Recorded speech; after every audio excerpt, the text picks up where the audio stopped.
Hello everyone, welcome to Fisk. Today we are speaking about smart investing ways in current market scenario. सबसे पहले हम ये समझते हैं कि अभी मार्केट में चल क्या रहा है। तो जैसा आप जानते हैं कि मार्केट फिर से राइजिंग मोमेंट पे है। 86,000 से नीचे गया था सेंसेक्स, 75 तक जा चुका था, अभी फिर ये 81 82 के अराउंड है। सेम केस है Nifty mid caps, Nifty small caps, इन सब के अंदर भी। सेकेंड चीज़ ये है कि बॉन्ड यील्ड्स जो है वो फॉल हो रही है, स्पेशली इन इंडिया में जो रेपो रेट गिरी है अभी पिछले लगातार 2 क्वार्टर से, वहाँ से बॉन्ड यील्ड्स नीचे जा रही है। फिर गोल्ड का भी सेम है कि मार्केट और गोल्ड का एक हेजिंग चलता रहता है एक दूसरे से। तो गोल्ड प्राइस ऑब्वियसली थोड़ी स्लिप हुई है एंड आगे एक्सपेक्टेशन है कि ये भी और शायद स्लिप हो सकती है जैसे जैसे मार्केट बढ़ रहा है। सो ऑब्वियसली ऐसा भी कई मैनेजर्स कह रहे हैं कि now again market is at a overbought zone, यानी कि मार्केट गिर सकता है। तो ये भी एक पॉसिबिलिटी है, बट उसकी वजह से हम रुक भी नहीं सकते बिकॉज मार्केट रिकवरी भी बहुत जल्दी करता है। सो प्रॉब्लम यह है कि लास्ट ईयर हमने देखा, हमने सब चीज़ तब लगाई जब मार्केट ऑलरेडी एक्सपेंसिव था। अभी भी काफ़ी लोग बोल रहे हैं कि मार्केट एक्सपेंसिव है। इस टाइम पे फिर आप क्या हो जाते हैं कि डर भी जाते हैं कि और लगाना है या नहीं। तो अगर मार्केट बढ़ता है तो आप फिर बोलेंगे कि मैं मिस कर दिया अपॉर्चुनिटी, और अगर मार्केट गिरता है तो फिर आपको थोड़ी संतुष्टि रहती है। लेकिन अगर ये गिर भी जाता है तो क्या होता है कि आपके पास कन्विक्शन नहीं रहता है फिर गिरते वक्त कि यार मार्केट तो ऑलरेडी गिरा हुआ है, क्या पता और गिर जाए, इसलिए आप नहीं लगाते। सो जब मार्केट बीच में थी, अभी 75,000 पे सेंसेक्स था, तो क्या आपने मार्केट में पैसा लगाया था? Most of you will say कि मैंने नहीं लगाया था। सो इट इज़ ऐसी सिचुएशन में हम क्या कर सकते हैं एज ए फिस्क कैपिटल एक इन्वेस्टमेंट फर्म, हम आपको क्या हेल्प दे सकते हैं वो मैं यहाँ पे बता रहा हूँ। पहली बात तो जो इमोशंस होते हैं और जो इनडिसीजन होते हैं उसको हम पूरी तरह से वाइप आउट कर देते हैं हमारी इन्वेस्टमेंट स्ट्रेटजी में। तो हम एक सिस्टमेटिक प्लान बनाते हैं और जितना हो सके एक रेगुलरिटी मेंटेन रखते हैं इन्वेस्टमेंट्स में। दूसरा, बिहेवियरल बायसेस जो होते हैं कई बार कि गिरेगा तब लूँगा, गिरता है तब आप और उम्मीद करते हो और गिरेगा, नहीं गिरता उल्टा बढ़ जाता है, फिर आप लेते हैं तब वो बढ़े हुए रेट पे लेते हैं।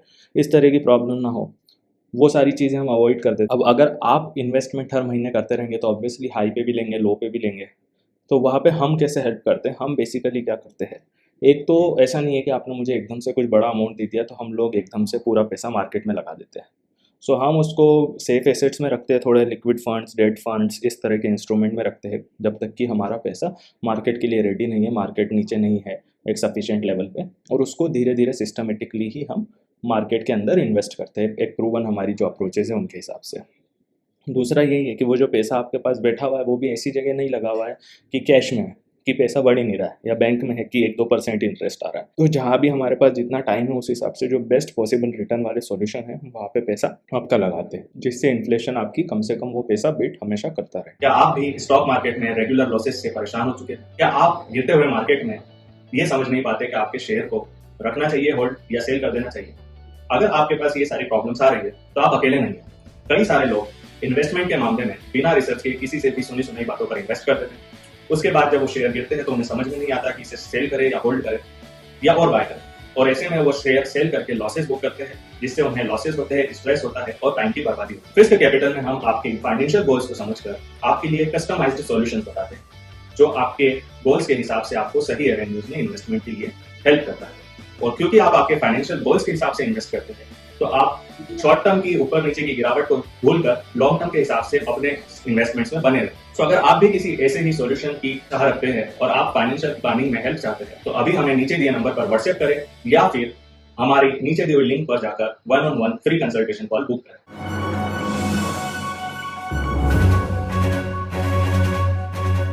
हमारा जो तरीका इन्वेस्टमेंट का वो क्या होता है कि हम एक पर्पस के साथ आपकी इन्वेस्टमेंट करा रहे हैं। आपका पूरा जो पोर्टफोलियो है वो कुछ ना कुछ फाइनेंशियल गोल्स से अलाइंड होकर बन रहा है कि मुझे रिटायरमेंट की प्लानिंग करनी है, मुझे अपने बच्चों की एजुकेशन की प्लानिंग करनी है, मुझे घर खरीदना है, मुझे शादी करना है, मुझे वर्ल्ड टूर पे जाना है, मुझे अपने लिए एक पैसिव इनकम जनरेट करना है, कुछ भी हो सकता है, मुझे एक लैंड खरीदना है, प्रॉपर्टी खरीदना है। तो ये सारे जो फाइनेंशियल गोल्स है उसको हम कैलकुलेट करते हैं कि इनके लिए कितना पैसा चाहिए, कब पैसा चाहिए, उस पैसे को उस टाइम पे अचीव करने के लिए आपको कितना पैसा मंथली लगाना पड़ेगा। वो हम जब कैलकुलेट करते हैं तो फिर हम आपका एक फाइनेंशियल प्लान बनाते हैं और उस हिसाब से हम इन्वेस्टमेंट कराते हैं। इससे क्या होता है कि ऐसी छोटी मोटी शॉर्ट टर्म डिप्स पे आप फोकस नहीं करते, आप एक लॉन्ग टर्म विजन देके चलते हैं कि 10 साल, 5 साल, 3 साल, 15 साल बाद मेरा क्या फाइनेंशियल गोल है और उस हिसाब से मैं कैसे इन्वेस्ट कर रहा हूँ, तो उससे मुझे क्या फ़ायदा हो सकता है। तो ये हम इसके अंदर करते हैं। उसके अलावा एक और चीज़ जो हम करते हैं वो है एक्टिव मॉनिटरिंग। कई बार क्या होता है कि मार्केट हमेशा आपको डिप्स में ऐसी अपॉर्चुनिटी देता है कि आप थोड़ा भी अगर बचत आपका पैसा पड़ा हुआ है तो उसको आप एक टाइम पे लगा के एक इंस्टेंट थोड़ा बेनिफिट ले सकते हैं पोर्टफोलियो में। सो उसके लिए आपको क्या होता है कि रेगुलरली मार्केट को मॉनिटर करना पड़ता है, जो as a full time professional आप लोग नहीं कर सकते हैं। बट हम क्योंकि फुल टाइम मार्केट एक्सपर्ट है, हम दिन भर यही काम करते हैं, तो हमारे पास ये अपॉर्चुनिटीज़ ज़्यादा जल्दी हमको फाइंड होती है। सेकेंड थिंग, इवन जो आपके एग्जिस्टिंग इन्वेस्टमेंट्स है उनको हम रेगुलरली रिव्यू करते रहते हैं। तो इन केस कहीं ऐसा लगता है कि इस पर्टिकुलर एरिया से हमें पैसा निकालना है, यहाँ से हमें स्विच मारना है, तो हम वो भी आपके लिए बहुत टाइमली मैनर में करते हैं। मतलब कहने का ये है कि हम नीचे से यानी बाय लो और सेल हाई का जो मॉडल होता है कि कम में बेच खरीदे और ज़्यादा में बेचे, हम उसमें आपको मैक्सिमम बेनिफिट लेने में हेल्प कर देते हैं। इसके बाद आपका जो टैक्स एफिशिएंट स्ट्रैटेजी है, क्योंकि कई बार क्या होता है कि आप बहुत ज़्यादा फ्रिक्वेंटली फंड इधर से उधर करना है, स्टॉक्स इधर से उधर करना है, ये सारी चीज़ें करते हैं, तो इवेंचुअली रियलाइजेशन ये होता है कि ये बहुत ज़्यादा फ्रिक्वेंसी के साथ साथ टैक्स भी आपको बहुत ज़्यादा पे करना पड़ रहा है। एंड यू इवेंचुअली रियलाइज़ कि जो मैंने प्रॉफिट कमाया मान लीजिए, उस पे मैंने 10-12% टैक्स में साल भर में देता हूँ लॉन्ग टर्म गेम्स पर, मैं विद इन अ ईयर भी ट्रेडिंग कर रहा हूँ, मतलब फंड्स की या स्टॉक्स की, और 20% मेरा टैक्स बन रहा है। और मैंने ये सोचा कि ठीक है चलिए, मैंने 1200 पे कोई शेयर सेल किया, जो मैंने आप मान लीजिए 1000 पे खरीदा था, तो मुझे 200 का बेनिफिट हुआ और मेरे को डर था कि ये गिर जाएगा।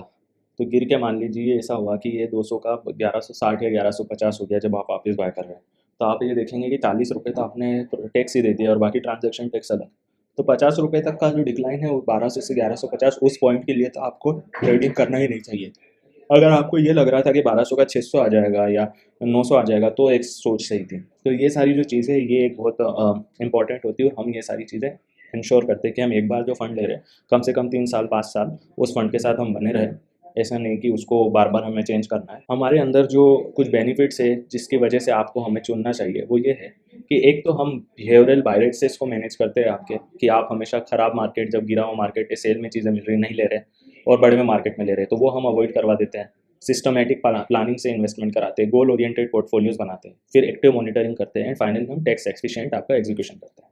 तो ये सारी वजह से हम बाकी आप इंडिविजुअली इन्वेस्ट करें या कहीं और से इन्वेस्ट करें, उनसे एक अलग आपको वैल्यू प्रोवाइड करता है। सो इन केस आपको लगता है कि आपके जो म्यूचुअल फंड इन्वेस्टमेंट्स है उनमें थोड़ा इशू है, उनको थोड़ा रिव्यू चाहिए या उनके अंदर सही से प्लानिंग नहीं हो पा रही है, तो आप हमें कॉन्टैक्ट कर सकते हैं। नीचे इस स्लाइड में दिए गए नंबर पे हमें ईमेल भी आप कर सकते हैं, और आपको हम एक फ्री पोर्टफोलियो एनालिसिस करके देंगे आपका म्यूचुअल फंड्स का, कि आपके म्यूचुअल फंड्स किस तरह से मैनेज्ड है और क्या ये सही है या आप कुछ और बेटर कर सकते हैं। एंड इसके अलावा अगर आप चाहते हैं कि हम आपके पोर्टफोलियो को मैनेज करें म्यूचुअल फंड्स के या स्टॉक के, तो हम उस पर और डिस्कशन भी कर सकते हैं, एक ब्रीफ कॉल रख के आपके साथ 1-to-1।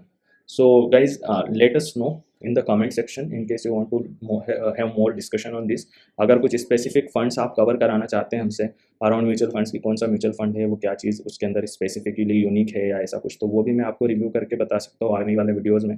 And second thing is कि अगर आपको अपना पोर्टफोलियो रिव्यू कराना है या हमसे इन्वेस्टमेंट कंसल्टिंग लेनी है, तो आप उसके लिए भी हमें रीच आउट कर सकते हैं। I hope you like this video. अगर आपको ये वीडियो अच्छा लगा हो तो प्लीज़ इसे लाइक कीजिए, हमारे चैनल को सब्सक्राइब कीजिए और ज़्यादा से ज़्यादा लोगों तक शेयर कीजिए, so that others can also benefit from our videos. Thank you very much.